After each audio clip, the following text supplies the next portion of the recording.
Hi YouTube, it's Michele. It's been a long time since I've done a video. Lots and lots of things going on in my personal life. Things are finally starting to settle down, and just so you guys know, we are still working on video topics to cover on the Crowley case. Not done with that. I did leave it for a while for good reason. Not going to explain it, not going to tell anybody. We'll just leave it at that. I don't want those who did what they did to get any credit. You know what I mean? Not going to mention them on camera. But I'm back. Okay, so for this time, there are a lot of comments, not just here, but also in other social medias, where people from another group who are quite rude and adamant that David is guilty. They suck people in, saying they have all this hidden information and only they know because only family talks to them. It's ridiculous what they say and do. Well, part of their existence, I guess, is to tear Dan, Greg, and myself apart. But I can only speak for me. They have told people that I have lied about my credentials. They have told people that I have lied about a book. They've told people everything. And unfortunately, some people believe these lies. I guess people like, a lie better than the truth. So to set the record straight once and for all, because they were, the comments were, well, we don't see those awards in person. It just could have been copied, blah, blah, blah, blah, blah. And then some other people who were like, well, what are your credentials? Now, since I don't know what that tone means, I'm not going to take it to mean rudeness like this other group is quite nasty. I'm going to take it as you're asking in a curiosity sense, like, well, okay, what are your credentials? That's cool. We got that. So I'm going to show you, I found 6 of them, six of my awards. Here's one from the Red Cross. This one is dated March 30th, 1995, and it says, for interest and cooperative support in behalf of the American Red Cross toward the effective delivery of Red Cross services to the community. Now, what some of you may not know is I was an EMT basic, IV certified EMT basic, and I worked, I volunteered. So yeah, you work, but I volunteered for the Red Cross in multiple military hospitals. But this hospital, I do believe I received all of these awards, yes, at Fort Carson at the Evans Army Community Hospital. And the reason is because most of the time I wouldn't keep track of my hours. I would have more, and they were always on me for keeping track of my hours, but I always tell them, I'm not here to get credit for my hours. I'm here to volunteer. But, it's a government facility, or they say they're not government. Anyway, they're a facility and a business. So please don't quote me on that, and don't twist my words. They're a business that, feels that they need to keep track of what everybody does and how many hours they do. So I have a lot of hours with the Red Cross, but only so many have been logged. There's award number 1. Here is award number 2. This one is Volunteers Our Greatest Treasure, Fort Carson, the Mountain Post. Certificate of Achievement is awarded to Catherine Richmond for distinguished service in the following activity, Red Cross. Your contribution of time and talent reflects the utmost credit upon you in the Fort Carson community and distinguishes you as deserving of this reward, given this 24th day of April, 1997 at Fort Carson, Colorado. Number 2. And award number 3. Yeah, I read the date on this. This is the one where they gave me for over 1,000 hours. It's funny because this one's not as nice as the one that they gave me just as a special award, right? It was some special thing. I've received two special awards, that one, and then another one that was actually given to me by the General of the Post, which I still to this day am in awe of that. He was an amazing, nice man. This one, here we go. And this one is for Evans Army Community Hospital, Fort Carson, Colorado. Certificate of Achievement awarded to Catherine Richmond for outstanding contributions by donating over 1,000 hours as a Red Cross volunteer. Evans Army Community Hospital, Fort Carson, Colorado. Your dedication and devotion reflects credit upon yourself, the Red Cross, and United States Army. Number 3. Now, here we go with number 4. I can't remember which one of these was given to me by the General of the Post, but I have pictures of that and other stuff. Here's the next one. This one is for distinguished service in the following activity. American Red Cross says the same thing. Given this 23rd day of April, 1998.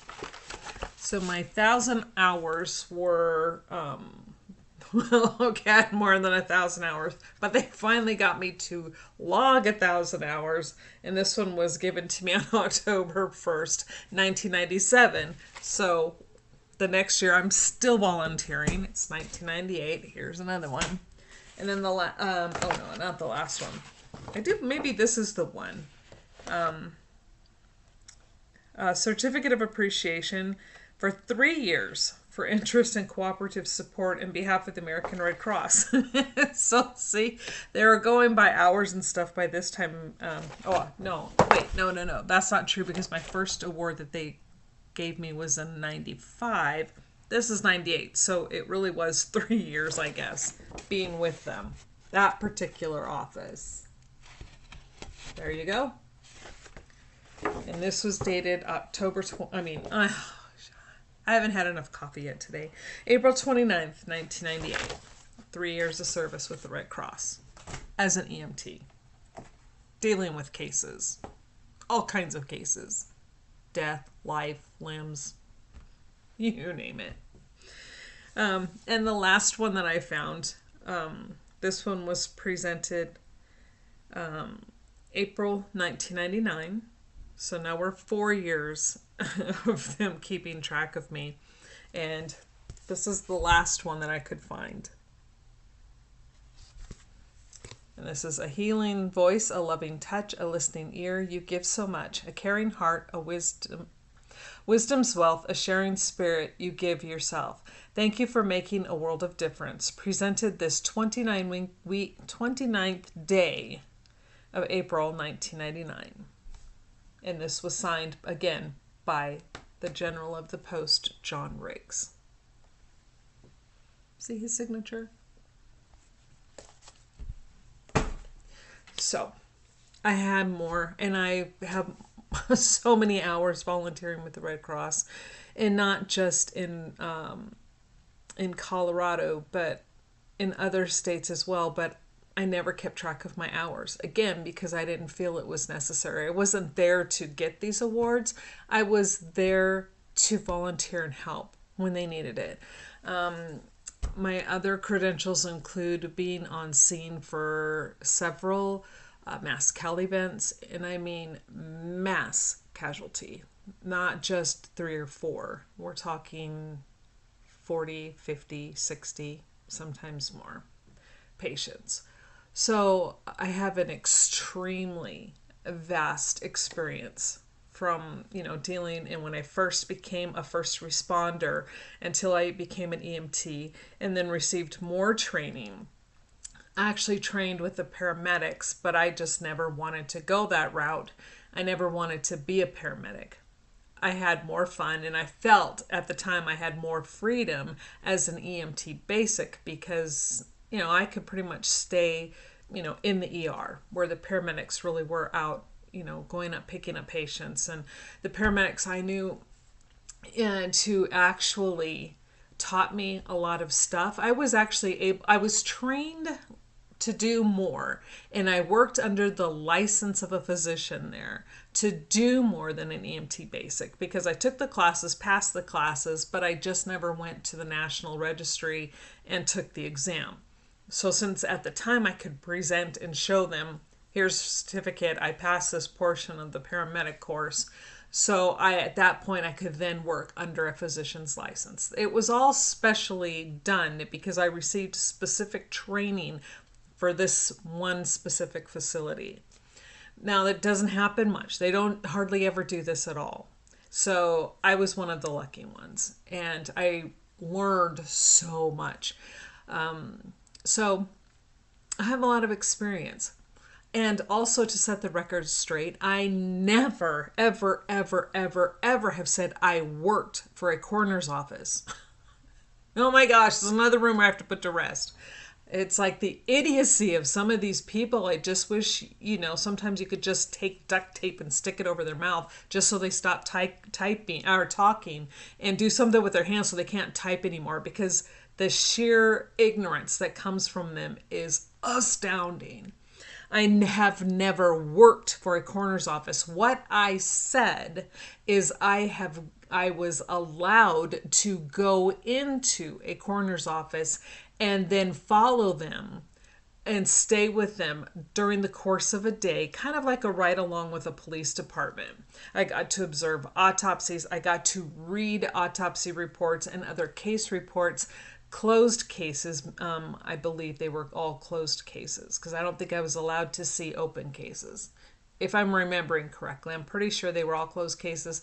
And I got to read and look at the procedure of how it was handled from start to finish, at least when it came to the ME's office. That is a far cry from saying I worked. I never worked for them. But I did get to observe and read their reports, and I got to see things that most people don't ever get to see. Watching part of an autopsy, because I only got to watch part of it because we were so busy, had to move here, go there, go to this call, go to do this. But watching how this particular ME was conducting this autopsy was pretty amazing. It was just an amazing experience. And sorry, you can't take that from me. It's mine. It was great. I did it. And yes, I have a picture of myself standing outside of the coroner's office. And that is what that was for that day. You know what? I was happy. I was proud. It was a good moment. It was a good time for me. And your bitterness toward that can't take it from me. It's never going to take that joy from me. And another topic I need to set straight is, again, I have never, ever, ever, ever, ever, ever, ever said I helped write the book Evil Intentions.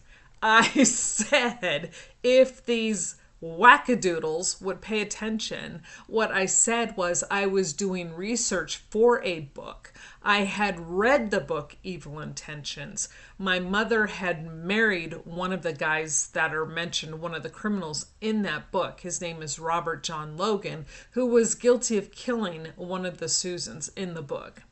And so before I knew much about this case, and this was when my mom was still dating Bob, Bob had said, hey, my mom contacted me and said, hey, this book is out. And I had just had my first book published.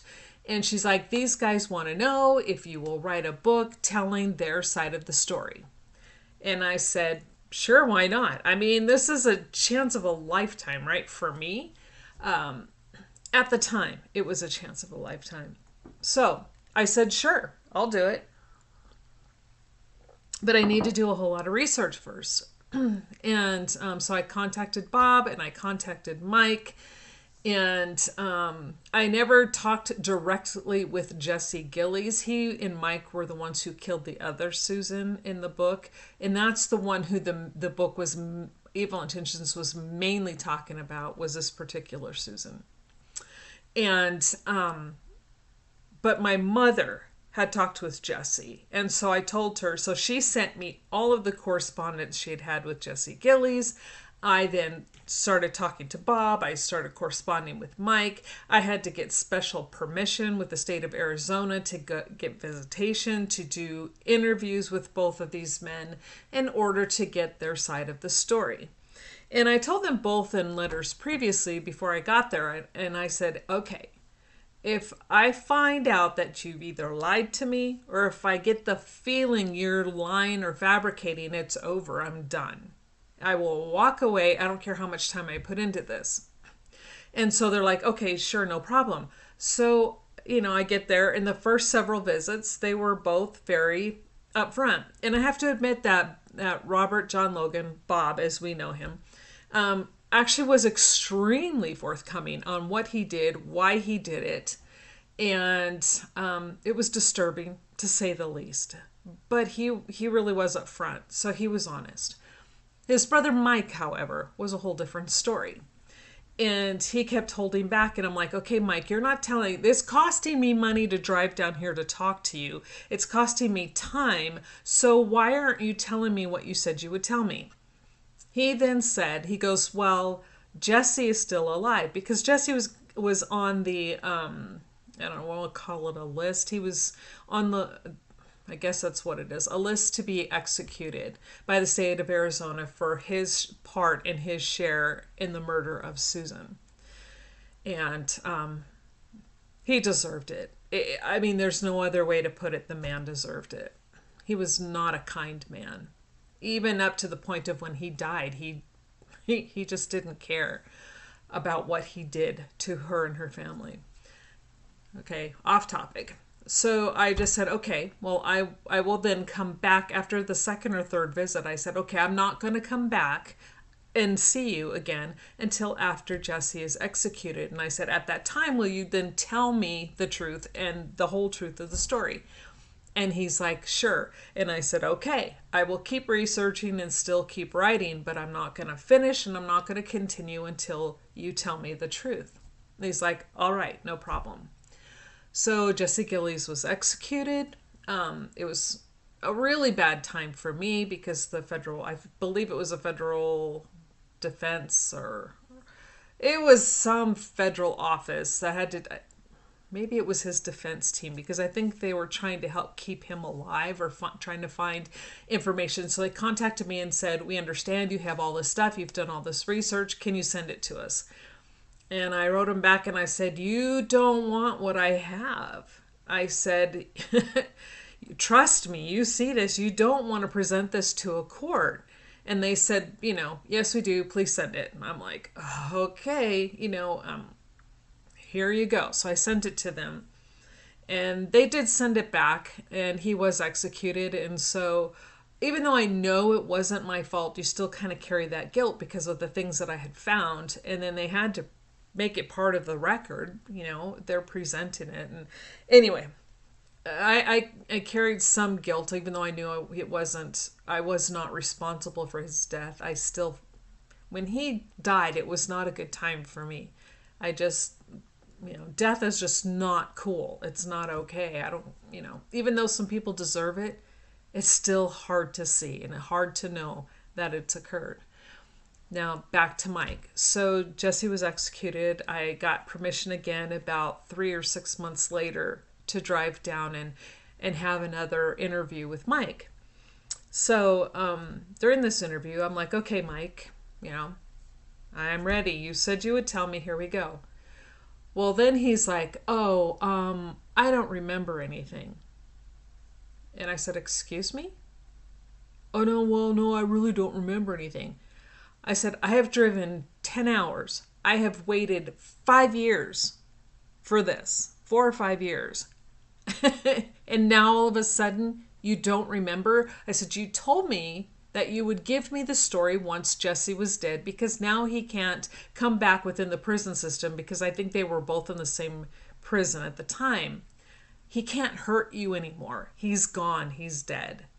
And he's like, oh, well, I just don't remember. And then he tried to give some other BS story about something else, which I knew for a fact wasn't true because I had been, again, researching and investigating this case. To write my own book. I was not part of Evil Intentions. I never wanted to be part of Evil Intentions. That book was a very ill written and illy investigated from all kinds of, I don't know if illy is even a right word. It was not a very well investigated book. The information he had in there, especially on Bob and Mike and Jesse, was so far off the mark most of the time. I'm like, what did he do? Pull us out of his butt? I mean, the information that he had was so wrong, and he could have obtained the correct information if he had just actually researched it, but he didn't. Okay, off on a tangent. I was researching my own book. I was going to write my own book from the eyes of Mike and Bob Logan, and with the hearsay, but it was written document, so I had stuff to support it from Jesse Gillies. So there, that record is now straight. I never said I wrote or was even partly writing Evil Intentions. I was doing research from my own book, which I stopped the moment Mike lied to me. And I told him, I said, "You've lied to me? I'm done." I got up, walked out, haven't talked to him since. Done. I don't have time to mess around with that type of stuff, especially when I wasted 5 years of my life investigating. It was either 5 or 7 years. I spent a long time investigating, research, and gathering information. And, I was doing the outline for my book. And then that, I'm like, done. So, what else have they stated? They have said so many lies, it's not even funny. But if any of you have questions, please ask and just say, I heard blah, blah, blah, blah, blah. What is either the truth or what is your side of this? Don't assume that what you hear from another group or from another video is true. Don't do that. If you're not hearing it from me, it's crap. More than likely, total crap. So I have no problem telling you the truth. I have no problem stating what is.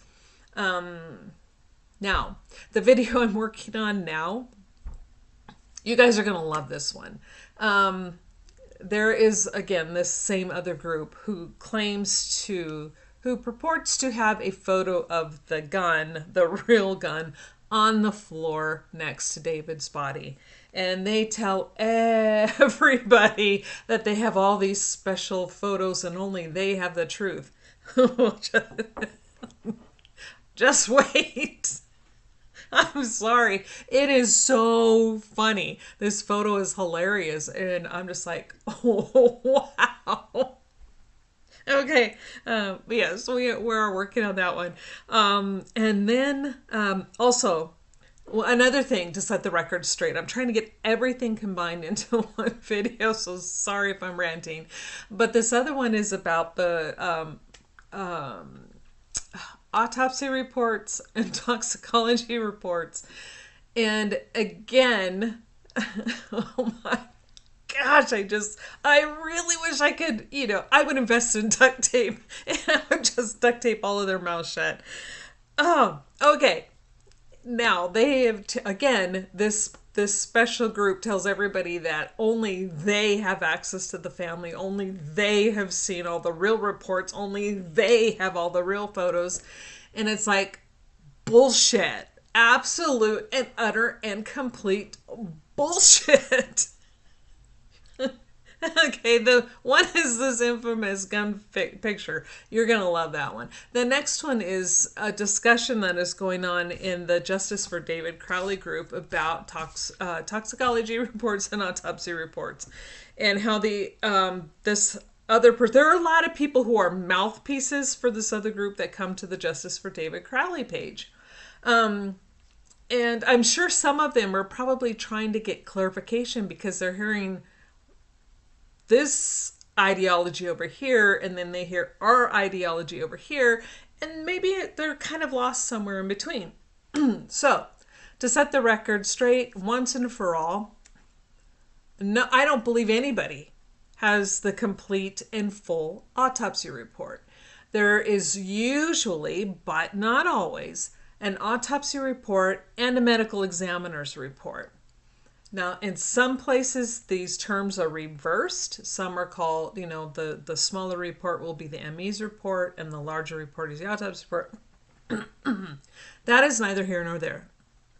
Generally, what is given to people under the FOIA is the autopsy report, and I'm going to use that because this is what it's called in the David Crowley case. It's called the autopsy report. Now, this report is not the complete report. We know this. I've stated this before. It's a fact.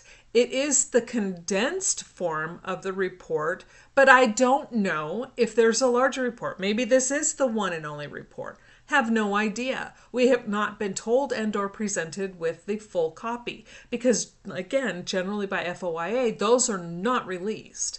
It's the smaller version that is released, and that's what we have, and as far as I know, could be the only one.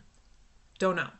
But this is, in most times, in most cases, this will not be the full complete report. However, this caveat is extremely important. The autopsy report that we have, especially in the Crowley case, is a condensed and complete version that shows and lists most of the damage done, and it also includes the results of the toxicology report.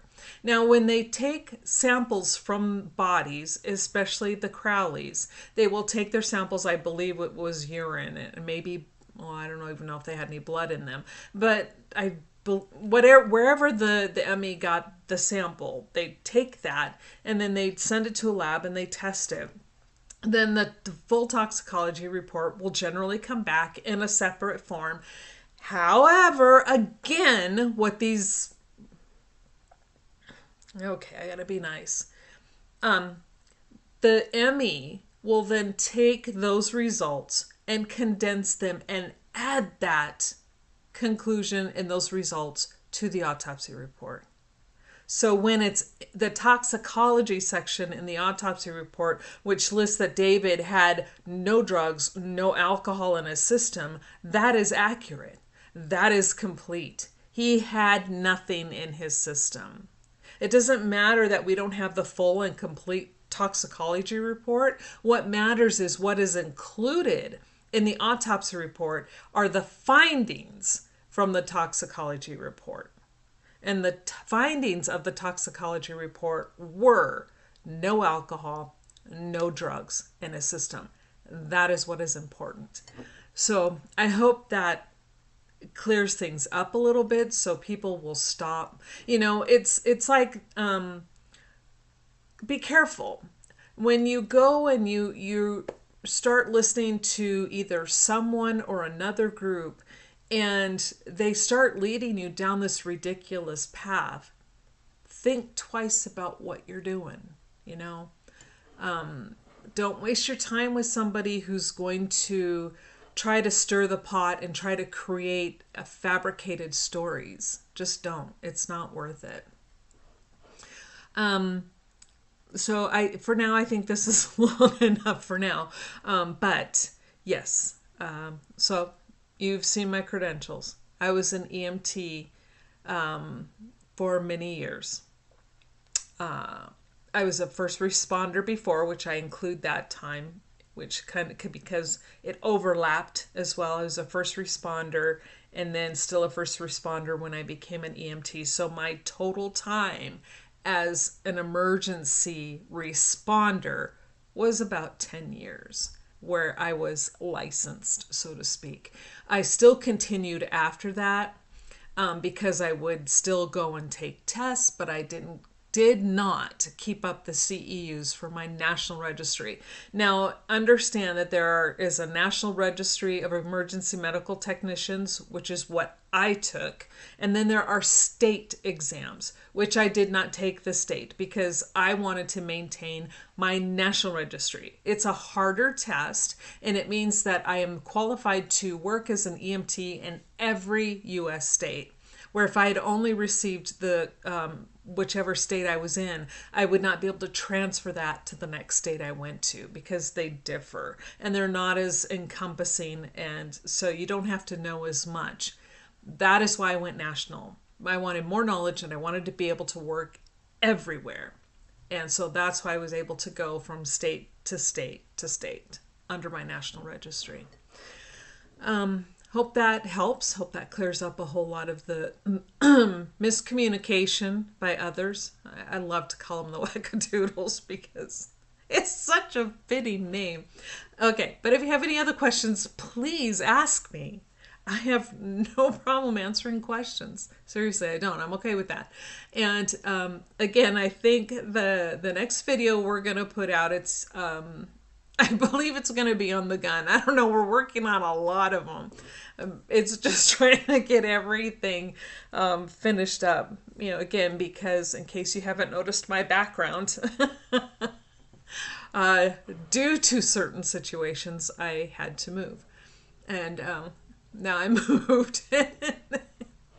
And we're going to get back to it. And yeah, I didn't leave as some people stated because I was afraid or I couldn't support anything. I stopped doing the case because the situation was no longer safe for me where I was. And yes, police reports were filed and all of that was done, but I'm okay here and things are better and it was time to get back to it. So hope you guys have a great day. Again, any questions, please feel free to leave them below.